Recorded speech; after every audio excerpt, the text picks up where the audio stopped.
নমস্কার বন্ধুরা, welcome to ST unique sports. তো ইস্ট বেঙ্গল এফকে আরকাদাকের ঘরের মাঠে গিয়ে 2-1 গোলে হেরে গিয়ে এশিয়ার মঞ্চ থেকে বিদায় নিল। দীর্ঘদিন বাদে ইস্ট বেঙ্গল এশিয়ার মঞ্চে আরও একবার এসেছিল।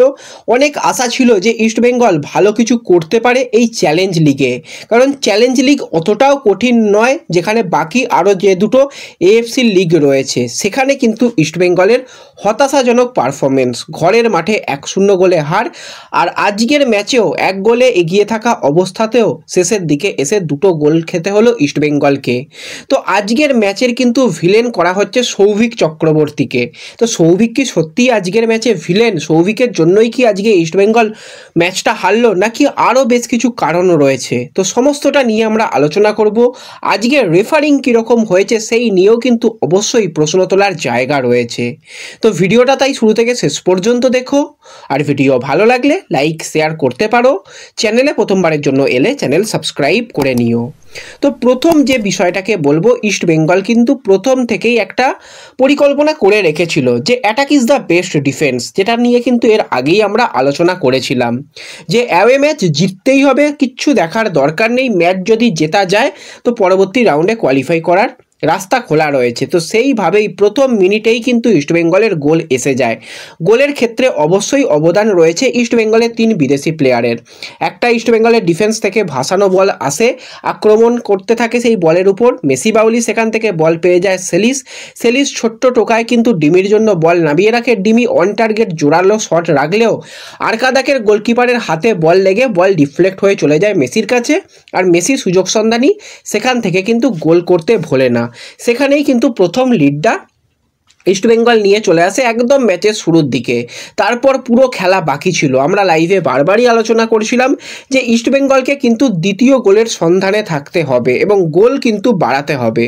তো সেই জায়গাতে ইস্টবেঙ্গল অ্যাটাকিং ফুটবল খেলার চেষ্টা করে, বারবারই কিন্তু ডিমি নিচে থেকে নেমে এসে অ্যাটাক তৈরি করার চেষ্টা করে। তো একটা ক্ষেত্রে তো ডিমি পুরোপুরি গোলকিপারকে বিট করে দিয়ে একটা জোরালো অন টার্গেট শট রাখলেও সেটা কিন্তু বলটা পোস্টে লেগে ফিরে আসে, এবং ফিরতি বলটা এসে পড়ে কিন্তু সেলিসের কাছে। সেলিস সেখান থেকে ভাই কিভাবে বাইরে মারতে পারে শুধুমাত্র সেটা সেলিসই জানে, আর আমরা সত্যি কেউ জানি না। সেখান থেকে সুযোগ নষ্ট। এরপরেও সেলিসের জন্য একটা ডিমি ভালো বল রেখেছিল, সেক্ষেত্রে ফ্রি হেডার সেলিস ছিল, সেখান থেকে অন টার্গেট রাখতে পারিনি। ডিমি আরও একটা ক্ষেত্রে সুযোগ পেয়েছিল, সেই জায়গা থেকেও ডিমি গোল করতে পারেনি। আরও একটা জটলার জায়গায় কিন্তু মেসি বাউলি পরপর দুবার জোরালো শট করলেও কিন্তু আরকাদাকের ডিফেন্স সেই বল কিন্তু আটকে দেয়।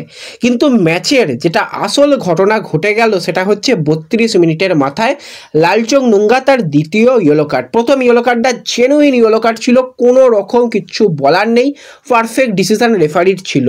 কিন্তু দ্বিতীয় যে ইয়েলো কার্ডটা দেওয়া হলো, আদেও সেটা ইয়েলো কার্ডের মতন চ্যালেঞ্জ কিনা সেই নিয়ে কিন্তু প্রশ্ন তোলার জায়গা থাকছে। একটা মাঝমাঠ থেকে ভাসানো বল, সেখানে অবশ্যই লাল পুরোপুরি বলটাতে বিট হয়ে গিয়েছিল, কিন্তু আরকাদাকের প্লেয়ারের ফার্স্ট টাচটা দারুণ ছিল। সে কিন্তু সামনের দিকে বল রেখে নিজেই হাত ছোঁড়ে এবং হাতটাকে রাখার চেষ্টা করে লালের গায়ে। লালের কাছ থেকে কিন্তু কোনো রকমের হাত ছোঁড়া বা পা ছোঁড়া সেরকমভাবে দেখা যায়নি। এবার যদি অনেকে কুইক যেরকম রিয়াকশান হয়েছে সেখানে যদি না বুঝতে পারো, তোমরা কিন্তু একটু সোশ্যাল মিডিয়াতে চলে যাও। ফ্যান কোড তাদের কিন্তু ইনস্টাগ্রামে তারা স্টোরি দিয়েছে, সেখানটা দেখলেই ভাই বুঝতে পারবে যে সেখানে অপোনেন্ট দলের প্লেয়ার কিন্তু পুরোপুরি ফাউলটা আর্ন করেছে। হ্যাঁ, এবার সেই জায়গাতে লাল একদম লাস্ট ম্যান ডিফেন্স ছিল, কিন্তু এএফসির মঞ্চে যেখানে খেলা হচ্ছে রেফারি আরেকটু সতর্ক হবে সেটা কিন্তু আমরা আশা করি। কিন্তু আরকাদাকের বিরুদ্ধে ওরকমটা তো হওয়া চলবে না। ইস্টবেঙ্গল গিয়ে ইস্টবেঙ্গলকে যেভাবে কঠিন পরীক্ষা দিতে হয়েছিল, কখনো বেরোতে দেওয়া হচ্ছে না, কখনো খাবার দাবার, কখনো জলের সমস্যা, তো সেই জায়গায় রেফারিদের যদি ঠিকঠাক কাজ না করে তো রেফারিদেরও কপালে দুঃখ ছিল। সেই জন্যই রেফারিকে সেই জায়গায় দ্বিতীয় ইয়েলো কার্ডটা দেখাতে হয়েছে।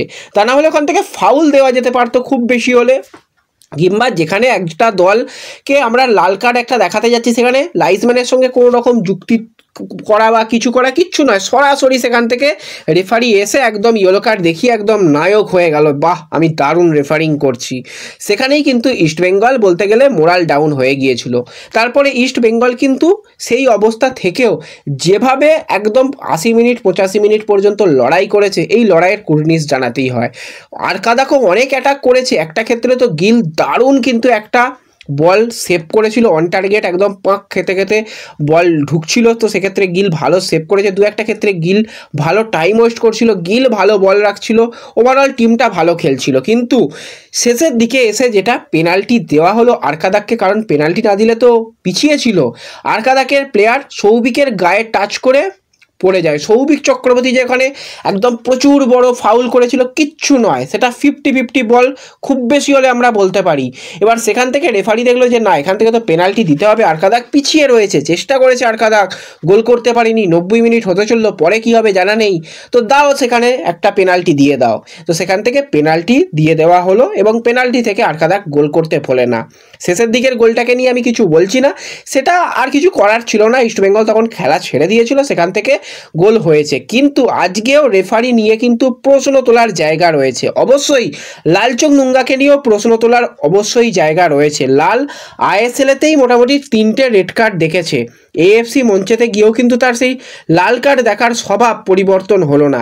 এত অল্পতে কি করে মাথা গরম হতে পারে লালের, সত্যি লালকে জিজ্ঞাসা করা দরকার এবং লালকে নিয়ে কিন্তু কঠিন সিদ্ধান্ত নেওয়া দরকার। লালের মতন প্লেয়ার কিন্তু দলকে বারবার ভুগিয়েছে, আজকেও আরও একবার 10 জনে দলকে করে দিয়ে ভোগালো।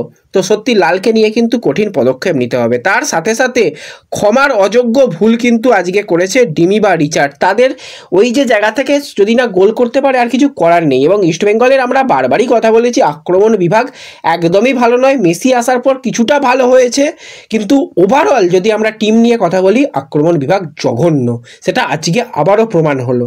তো বিদেশিদের নিয়ে তোমরা কি বলবে অবশ্যই কমেন্টে জানিও। ভিডিও ভালো লাগলে লাইক শেয়ার করে দিও। তো দেখা হবে পরবর্তী ভিডিওতে, ধন্যবাদ।